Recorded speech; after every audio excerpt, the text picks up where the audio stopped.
बदल हवा पण चेहरा नवा यासाठीच मेखर लोणार विधानसभा मतदारसंघातील महाविकास आघाडीचे उमेदवार सिद्धार्थ रामभाऊ खरात यांच्या प्रचारार्थ शिवसेना पक्षप्रमुख उद्धव बाळासाहेब ठाकरे यांच्या जाहीर सभेत लाखो जनसमुदायाच्या उपस्थितीने दिले सिद्धार्थ रामभाऊ खरात यांना विजयाचे संकेत। जय भारत जय संविधान। मी प्रवीण कुमार काकडे व आपण बघत आहात लोकप्रश्न न्यूज महाराष्ट्र राज्य।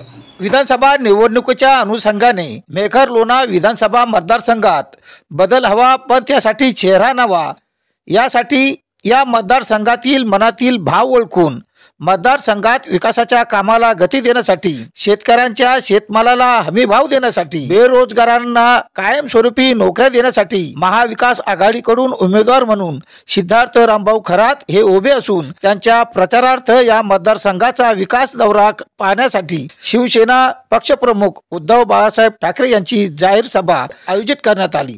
या प्रचार सभेला मेखर लोणार मतदारांनी लाखोच्या संख्येने हजेरी लावली होती। सिद्धार्थ खरात जर विजयी होऊन आमदार झाले तर नक्कीच या मतदारसंघाचा सौफेर जास्तीत जास्त विकास झाल्याशिवाय राहणार नाही अशी जनसमुदायामधील प्रतिक्रिया ऐकायला मिळाल्या। सभेत अनेक लोकप्रतिनिधींनी मेखर लोणार मतदारसंघातील विकास कामाबद्दल आपापले मनोगत व्यक्त केले। उमेदवार सिद्धार्थ खरात यांनी जनतेला संबोधित करताना मी निवडून आलो तर तरुणांना रोजगार व शेतमालाला हमी भाव यासाठी नेहमीच प्रयत्नशील असेल असे सांगत उद्धव बाळासाहेब ठाकरे यांना आपला विजय निश्चितच अशी ग्वाही देऊन जर मी या निवडणुकीत हरलो तर माझे तोंड सुद्धा आपणास दाखवणार नाही असे ठामपणे त्यांनी सांगितले। शेवटी शिवसेना पक्षप्रमुख उद्धव बाळासाहेब ठाकरे यांनी जनतेला संबोधित करताना शिवसेनेचे नाव कोणीही बदलू शकत नाही, नामकरण करण्याचा हक्क त्याच्या बापाचाच असतो असे शिवसेनेचे नामकरण बाळासाहेब ठाकरे यांनी केलेले आहे। या फुटीरवादी बंडखोर गद्दार लोकांना उमेदवारी देऊन मला पश्चाताप होत आहे। मेखर लोणार मतदारसंघाचा विकास करणारा सिद्धार्थ खरात नावाचा नवा चेहरा मी उमेदवार म्हणून आपणास दिला आहे, त्यामुळे त्यांना प्रचंड मताने विजयी करा असे आवाहन त्यांनी जनतेला केले। शेवटी सामूहिक राष्ट्रगीताने या भव्य दिव्य प्रचार सभेची सांगता झाली। या प्रचार सभेला पोलिसांचा चोख बंदोबस्त बघायला मिळाला। या हिंदवी स्वराज्याला नवीन विचार एक नवीन स्वप्न देणारा राष्ट्रमाता राजमाता जिजाऊ हिंदवी स्वराज्याचं स्वप्न प्रत्यक्षात साकार करणारे छत्रपती शिवाजी महाराज, महात्माजी फुले, शाहू महाराज, स्वातंत्र्य समता आणि लोकशाही देणारे संविधान निर्माते डॉक्टर बाबासाहेब आंबेडकर, अण्णाभाऊ साठे या सगळ्या महान पुरुषांना मी सर्वप्रथम विनम्र अभिवादन करतो। माननीय बाळासाहेब ठाकरे यांना सुद्धा मी विनम्र अभिवादन करतो। स्वर्गीय दिलीपराव राहटे साहेब यांना सुद्धा मी विनम्र अभिवादन करतो। आजच्या या महाविकास आघाडीच्या प्रचारार्थ महाराष्ट्राचे मानबिंदू शिवसेना पक्षाचे, उद्धव ठाकरे पक्षाचे सर्व आणि महाराष्ट्राचे मानबिंदू माननीय उद्धव बाळासाहेब ठाकरे त्याच्या समोर आलेले माननीय अरविंद साहेब, डॉक्टर राजे आणि मंचकावर उपस्थित असलेले सगळे तोला मुलाचे माननीय पदाधिकारी, सगळे वारकरी, पत्रकार आणि एवढ्या मोठ्या संख्येनं लोणार नगरीमध्ये ऐतिहासिक गर्दीचा विक्रम करण्यासाठी आपण आलेले एवढे सगळे शिवसैनिक उपस्थित बंधू आणि भगिनींनो, जय महाराष्ट्र। मी आपल्या सगळ्यांना मानाचा सर्वप्रथम मुद्रा करतो। आंबेडकरांचा आहे हा महाराष्ट्र, संत ज्ञानेश्वरांचा आहे, नामदेवांचा आहे, संत एकनाथांचा आहे, संत तुकारामांचा आहे, संत चोख्या मेळाचा आहे, संत सोनार महाराजांचा आहे आणि संतांच्या मांदी आली असलेल्या संतांचा महाराष्ट्र आहे। हा महाराष्ट्र वारकऱ्यांचा आहे आणि हा महाराष्ट्र पंढरपूरच्या विठ्ठलाचा आहे। एवढे सगळे या महाराष्ट्रामध्ये असल्यामुळं हा महाराष्ट्र भारतातल्या कुठल्याही देशापेक्षा वेगळा, कोणत्याही राज्यापेक्षा वेगळा असं राज्य आहे आणि म्हणून ही महाराष्ट्राची थोर परंपरा, महाराष्ट्राची सुसंस्कृत परंपरेची वाटचाल या सगळ्या थोरांनी घालून दिली।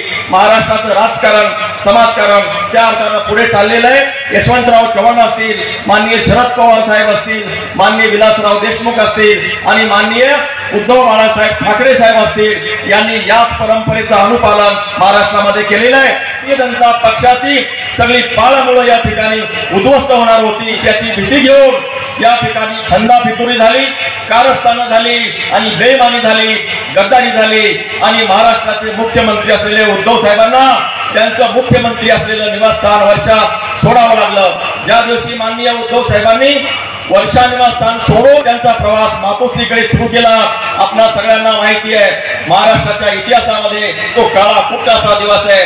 त्या दिवशी घराघरामध्ये चूल पेटली नाही आणि प्रत्येकाच्या डोळ्यामधून आसूचा बाण वाहिलेला आहे। बंधूंनो, मी त्या दिवशी शासनामध्ये होतो, त्याच दिवशी उद्धव साहेबांवर झालेला अन्याय मला बघवता आला नाही आणि मी त्याच दिवशी निर्णय घेतला की मी उद्धव साहेबांच्या सोबत उभं राहणार आहे, उद्धव साहेबांची साथ देणार आहे आणि तेव्हाच माझा निर्णय झाला होता। त्यानंतर महाराष्ट्रामध्ये विधानसभेच्या निवडणुका लागल्या।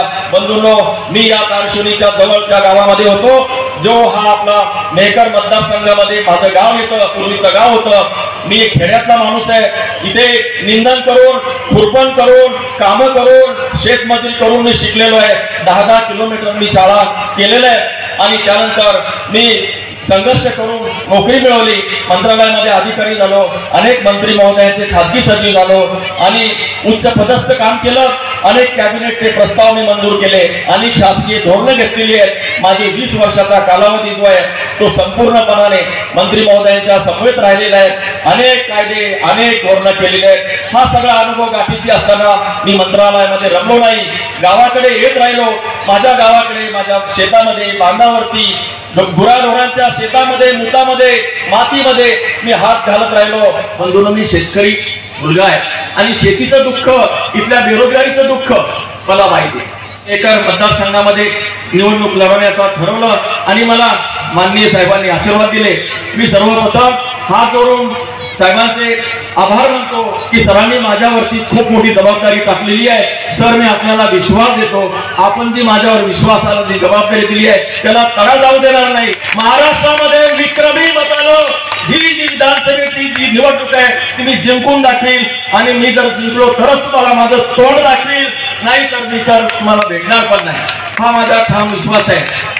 आवाज दिल्लीपर्यंत पोहोचला पाहिजे। सरकार असताना काय केलं होतं ते नुसतेच फिरत होते ना।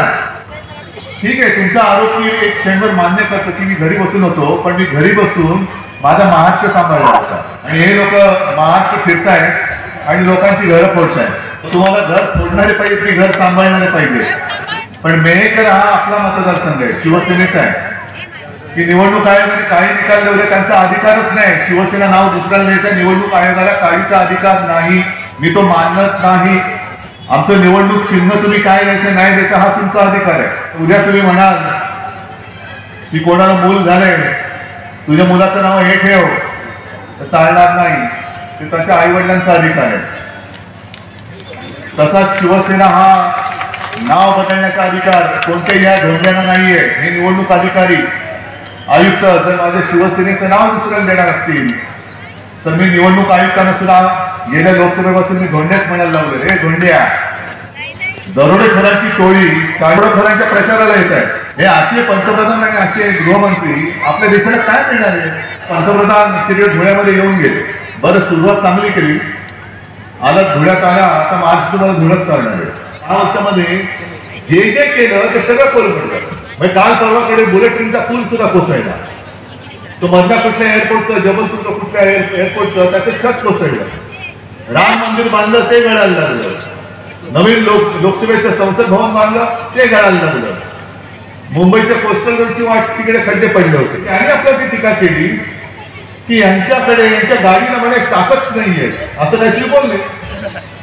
मग मोदीजी, आमच्या गाडीच्या ताकदीची पर्वा तुम्ही करू नका, तुमचं जे डबल ट्रिपल इंजिन आहे ना, तुमच्या इंजिनाला भ्रष्टाचाराची चाकं लागली ती पहिली बघा की मोदी गॅरंटी चालत नाही, संपली मोदी गॅरंटी। इकडे फक्त एकच गॅरंटी चालते ती शिवसेना प्रमुख बाळासाहेब ठाकरेंची। मी मुख्यमंत्री होतो तेव्हा नागपूरच्या अधिवेशनामध्ये महाविकास आघाडीच्या सरकारने महाराष्ट्रातल्या शेतकऱ्यांना 2 लाखापर्यंत कर्ज मुक्त करून टाकलं होतं। केलं होतं की नव्हतं आणि मिळालं होतं की नव्हतं हे मला सांगा। हे केलं ते माझं कर्तव्य केलं होतं आणि पैसे तुमचेच होते, तुमच्या म्हणजे आपल्या जनतेचेच पैसे होते, त्यातूनच मी तुम्हाला कर्जमुक्त केलं होतं। कचऱ्याला जर का माझ्या या शेतकऱ्यांनी पिकवलेल्या सोन्यापेक्षा जास्त भाव मिळत असेल तर हे अख्खं सरकार कचरा कुंडीत टाकायच्या लायकीचे। जनगण मंगल गुजरात मराठा